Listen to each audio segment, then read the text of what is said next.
Hello and welcome to this edition of the New Indian Express Online. We have with us Mr. Kiran K, who's a well-known psephologist, someone who's worked with very well-known psephological brands, uh, not only uh, in his home state, but he's worked elsewhere also. So, Mr. Kiran, first of all, um, Yes. we've seen so many exit polls coming out. We saw Yes. the exit polls. In fact, even as the last phase of elections were getting over, even an hour before that, exit polls were going on with the news about the exit polls. So, what really is the methodology for the exit polls? Because we've seen in state after state, a certain party is doing excellently. So, what is the methodology that the different agencies employ in the exit polls? So basically, doing an exit poll, there's one that two. I mean, now many agencies are giving an results, but basically there are there is one quantitative method of doing it, and there are others. So most of the people these days are using a qualitative method. Like you're a journalist, and if you are a specific local journalist, they call you and they take a feedback about the constituency. And in every block or mandal, there are journalists like stringers are there, like bunch of stringers will be there. So they will be if there is a constituency and there are 4 to 5 blocks in a constituency, they will call the stringers and they take a feedback how the election has gone in every hour, and they come to in a predictive conclusion key, this candidate and this party might win here, and that's the way of that now that is a method many agencies are doing. Contrary to the which is in a proper method of doing a survey exit poll is that you take a sample from every voter who went to vote and come out of the booth, and you take a sample across the selected or randomized polling stations, and that sample should be representative. I think India Today Axis is one agency that strictly follows, but they take 200 to 250 samples per constituency, and they have a very good which methodology we also use, that is called iterative proportional fitting, which they will give you an input variables such as a caste, gender, income, uh, previous voting matrix, and current voting samples, and they vary, and they normalize that 200 or 250 odd samples which they take for each constituency, and they normalize the data, and from which that they'll give you the prediction. So this is one very scientific way of doing it, but most of the agencies, which I believe, honestly speaking, to do in such a huge scale of exit poll or doing that, I would say there is no for every agency to do. There is no such trained manpower to gaze that collect that sample in a given day, from morning to 9 o'clock, 9 o'clock to evening 6 o'clock, or whatever, 7 o'clock to evening 6 o'clock to gauge that sample. But in and how the good access also lease out to some agencies, such as we also not we directly did for India Good Access, but some other agencies they lease out to local agencies such as ours, and they try to collect the sample. But more or less, there's one scientific way of doing it is that is collecting the samples, and most of the agencies doing methodology they adopted is to call the local influencers, party influencers, and local stringers, and assess the each seat, and juggle with that numbers. That's what I basically see. That's the hidden backroom. This thing that's what happening these days mostly. Because the reason I'm asking this question is because even with the Karnataka elections we saw, and more so with the national elections, even as the exit poll numbers were coming out, we see such a huge difference between the numbers. Because one news channel was going giving the NDA 400 seats, and another was giving them a different number. So my question essentially was, are they using the same, methodology? That this was one question. Plus, also we see, yeah, please go on. One thing to do is that the agency should explicitly give their methodology and how many samples they collected, and what is the way of analyzing them. How did they analyze it. For example, CSDS gives it, CSDS doesn't do an exit poll, but CSDS do a study. They explicitly give you the methodology. They explicitly give you how many samples they collected, what samples they kind of sample they collected, and even India Today Access also gives these kind of methodological details. But 99% of the agencies doesn't disclose this thing, but just they give the number. So which I Absolutely. would mostly not rely on. Absolutely. Because if we go by the recent election in Karnataka, Yeah. 23 election, we saw one agency had given Bharatiya Janata Party more than 120 seats. So Yeah. in the exit polls. So later on, when the results came out, and it was broadcast on on media also. Only when the results came out, we saw this huge difference. So anywhere, and at again, you observe a similar pattern for every exit poll. You see, they give it a variation of plus or minus 20 seats. India Today survey given as 77 plus or minus 20 seats for TDP as a YSRCP, and at the same time they given 90 plus or minus 20 for TDP and NDA alliance. So 20 seats variation. A poll prediction should be 2 to 3% variance if you do a scientific way of doing it, not the 20 seats variance you can do. That means you're playing a game. You're just Absolutely. going this way or that way. So if you do scientifically, your variation should be like very minus. Your error percentage should be plus or 2 or 3% max. Absolutely. Now If you you are an do, IITian. Now, do you I'm think not an guess IITian. I'm a graduate from Ajim Premji University, Bangalore, in public policy. Okay. Now, do you think some of the agencies have gone with just a qualitative analysis rather than a quantitative analysis? Mostly 99% of the agencies, other than 2 or 3 agencies in India, again, internal parties has done their qualitative assessment and quantitative assessment. But All right. externally, to do a quantitative assessment as such, it requires huge resources. I think 10, 15, 20 agencies are giving exit polls. I don't think every agency would get paid. Who pays for them? Again, you're like New Indian Express or Scroll or whatever, you're asking for public to fund. The public is not going to fund surveys and all, right? So it's a huge this thing, it's a huge cost. Resources need to be invested. Let us say, if you're doing a sampling in 200, like 1600 to 1800 polling stations will be there. Even if you take 200 booths as a sample, even if you employ every 4 booths, one person, you need 50 manpower in a particular parliamentary constituency to collect the data. And you say, each manpower you need to pay around 1,000 rupees per day base plus some travel allowances and all. It comes around to collecting in each parliamentary constituency would come around. Data collection would come around 1 lakh to 1.25 lakhs. So who is going to pay you, to do an On such a massive scale. is going to pay, or who is going to pay for these things? Mostly these people are going by qualitative analysis. Very few agencies, 1, 2 agencies are doing a qualitative, real quantitative analysis. That I can say. Okay, this issue is all the more highlighted because yesterday Mr. Rahul Gandhi himself Yeah, said he is not willing to accept the exit poll numbers. Also, we yeah, saw the Karnataka legislature party meeting yesterday where they yeah, said the numbers they are not willing to accept. So, from yeah. many quarters across the nation, we are getting these, these kind of resistance saying we cannot accept the numbers. So that is the reason why this question comes to play. So then, how do you really ascertain if we cannot go with exit poll numbers? What is the way to really ascertain and gauge the mood? From my opinion, I would say it is only either one, you do a pre-poll assessment, two, you do a post-poll assessment. Post-poll assessment is possible in the elections where it happened in first, second, third, up to sixth phase. You can do a post-poll assessment.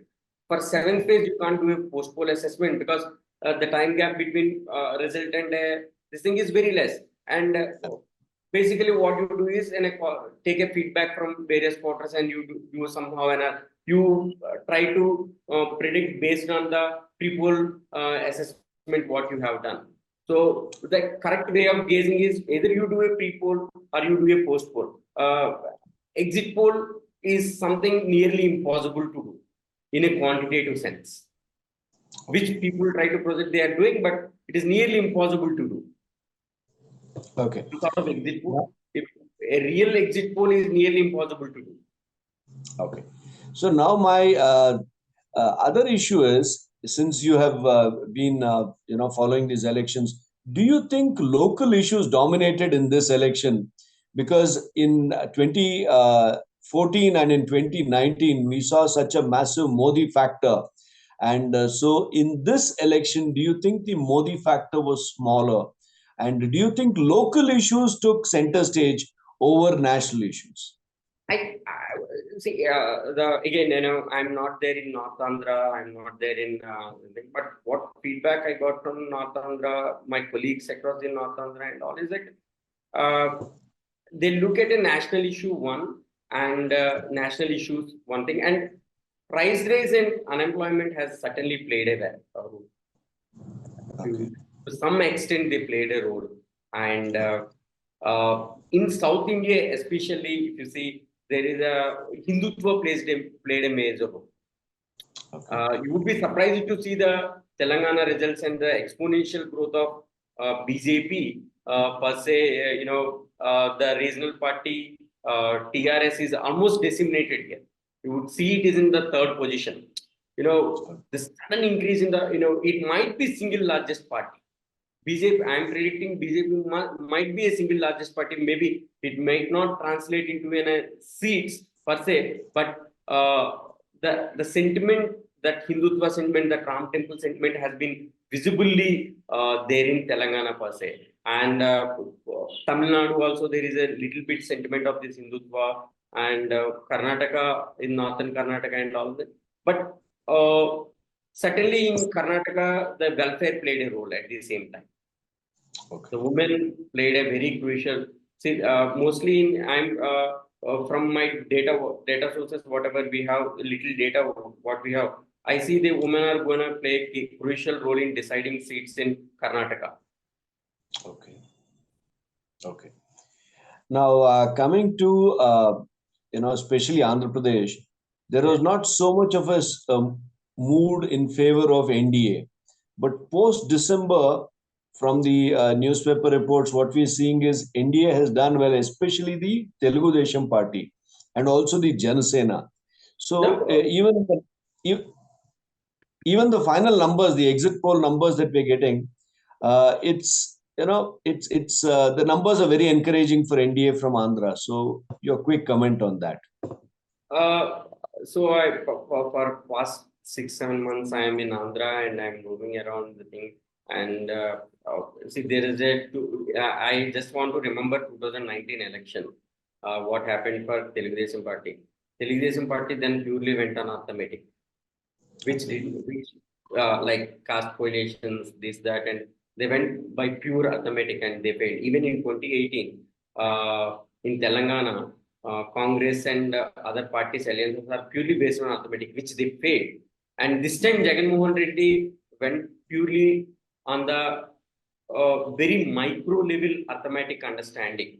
And at the same time, Janasena, TDP, and BJP has formed, where Pawan Kalyan played a very crucial role in forming this alliance, bringing together old partners BJP and Telugu Desam Party together, which has encouraged the moral of the candidates to come out, NDA candidates to do an active campaign and all. Although there is a no narrative in this election, as we see, from YSRCP point of view, there is a narrative. There's a kind of class war. It's a fight between poor and rich. But from the point of view of NDA, there is no narrative what they are gonna do for the state, or what is their narrative. What is that storytelling? That storytelling is simply, we want to defeat Jagan Mohan Reddy. That is the only narrative that they went through, which is a negative narrative, which I'm very tight fights has happened. There is a very dominant discourse that TDP and Janasena NDA alliance is winning, at the same time that undercurrent that beneficiaries, well, the welfare schemes which have played a crucial role, whom the women has been hugely benefited. They are very silent and had to see how this has been received. Because anywhere, the whoever may be forming the government with it will be my 1% difference. The percentage of difference will be very less. It will be between 0.5 and 1.5 percentage. And whatever it may be, Jagan Mohan Reddy will hold his, although he might not form the government by seeing whatever the numbers that are coming out through various polls and poll stars, but he will be likely to hold his vote percentage of 48 to 49 percentage, which he got earlier, 50 percentage. And yet again, what I'm saying, what my hypothesis is that people are saying and NDA has gained much in Rayalaseema region. But my assessment and what data we are seeing is that people again rallied behind Jagan Mohan Reddy in Rayalaseema region, and people rallied behind NDA alliance in Godavari districts where there is a huge impact of Pawan Kalyan, and Krishna district where TDP is traditionally, Krishna Guntur district where TDP is traditionally hold. So we have to see if there is any, if TDP gains more in Rayalaseema region, it would form a government. If YSRCP holds its, implacable record of their forte, most likely YSRCP is likely to form the government. But this class war, what Jagan has portrayed, it played out very well in Rayalaseema region. Then mostly the coastal region, although this region is little bit with more resources, natural resources, and people are more having a more ways of earning and all these things. That narrative doesn't play well in the coastal region, but it has played a very important role of this narrative played a very important role in North Coastal Andhra, where it is a backward region, and Rayalaseema region. Okay. When you look at Karnataka, the Congress party won with a very large majority here. So if they simply translate all the seats that they won in the assembly to parliament, they should win about 16, 17 seats. But considering that there are 8 assembly segments per parliamentary segment. But if we see the result, the exit poll results, the results were very contrary to the Congress, and some of them giving Congress very poor numbers. So how do you factor that? So this election has happened after 1 year of the forming of a new government, barely 1 year, yeah. So 1 year, there will be a little bit anti-incumbency on that government, and traditionally, Karnataka has polled very differently. In a national election, it has polled in a very different manner, and in a state election, it has played a very different role. But this time, I am saying Congress is likely to gain more seats than previous performance. Previously, they got just 1 seat. They got 1 seat. They're going to drastically improve their performance. Even compared to 2014, they got some oddly 7-8 seats. So their performance will be between. It will be very good. Congress will perform better, and it's gonna get good seats. But whatever BJP is losing in Karnataka, it's gaining in Telangana and Andhra Pradesh. Okay. And Orissa at large. So it's balancing at a national level. Even what they're losing in northern states, they're going to gain in in Orissa, Andhra Pradesh, Telangana. In Telangana, they got 4 seats previously. They might double their tally this time. They might get 8 seats. In Andhra Pradesh, they got 0. They might get 3. Okay.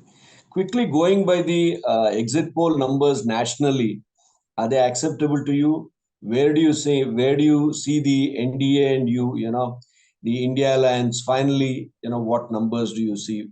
I would say I'm more likely 400 number and all these are not not possible. What my sense is saying is that there is certainly an edge for an NDA to form the government, and BJP is slightly, performed better in South India and they slightly decreased in North India. They are going to have a major dent in Karnataka, Bihar, Maharashtra, even Rajasthan, Chhattisgarh, Jharkhand. They are losing seats, although they are compensating a little bit in West Bengal, Orissa, and Andhra Pradesh and Telangana. So although Congress is not forming the government, I would say Congress is the major gainer here, because cumulatively, all regional parties used to get some 130, 120 seats, other not non-NDA, non-UPA regional parties like TMC and all used to get 125 seats. And that number is going to drastically reduce, and slowly dissemination of regional parties is starting. And again, it will be a rise of two national parties. Once these regional parties start disseminating, Congress will automatically strengthen its position slowly in coming days. So I would see more than Congress will improve its tally, not much, not by like some 50 seats or something, but it will marginally improve its tally with some 20, 30 seats. But its major gain is that, weakening of the regional parties will give in a vacuum that where the national party can strengthen. Arvind Kejriwal is also getting weakened in the Punjab and Delhi area. And slowly, Trinamool Congress and these all regional parties, which are formidable these days for past two elections, are slowly weakening and they will be disseminated slowly. And Congress has a role to play from now. It will strengthen its position. Okay. I think the major gainer is Congress. The people might, the narrative might that Congress has also again lost the election. But the thing is, it's gaining. If you see, yeah, as a party, it will, there is no alternative for people to go with other than with the Congress story. Okay. So thank you so much for joining us with all those details. Thank you. Thank you. Thank you. Thank you.